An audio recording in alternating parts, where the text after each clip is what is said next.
আবার এই জমিনে চলার জন্য পানি লাগবে, পানির ব্যবস্থাও কে করিয়া দিল? জোরে বলেন, করিল কে? আবার এই পানির ভিতরে ময়লা ফালাবো, নষ্ট হইয়া যাইবে, জোয়ার ভাটার ব্যবস্থা করিয়া দিয়েছে কে? জোয়ার ভাটার মাধ্যমে ময়লাগুলাকে সাগরে নিয়ে যায়।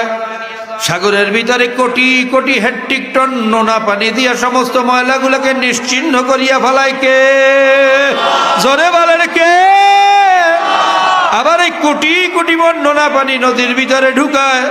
নদীর ভিতরে ঢোকার পরে সব পানিগুলো আস্তে আস্তে মিষ্টি পানি হইয়া যায়। বোঝা গেল ওই নদীর মাঝখানে বা মুখের ভিতরে একটা গাইবি ফিল্টার ফিট করা আছে।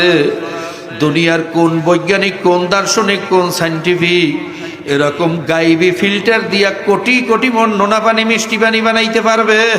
জোরে কন কেউ পারবে নাকি? আরো জোরে কন পারবে নাকি? এই খেলা কার? জোরে বলেন কার? মারাজাল বাহরাইনি ইয়ালতাকিয়ানি বাইনাহুমা বারযাখুল লা ইয়াবগিয়ান। আমার মাওলা বলে, আমি প্রত্যেকটা নদী এবং সাগরের মাঝখানে একটা গাইবি পর্দা লাগাইয়া দিছি।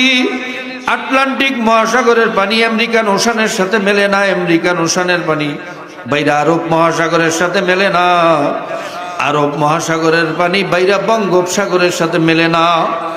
প্রত্যেকটা সাগরের পানির গুণগত মান আলাদা। কথা ঠিক না বেঠিক? এমনকি পদ্মার পানির মানও আলাদা, মেঘনার পানির মানও আলাদা। এই জন্য পদ্মার ইলিশের মাছের স্বাদও আলাদা, মেঘনার ইলিশের স্বাদও আলাদা। আবার বরিশাল কীর্তনখোলা নদীর মাছের স্বাদ আবার আলাদা। ভাইরা, প্রত্যেকটা পানির গুণগত মান পিবিটি, পিএস। আল্লাহ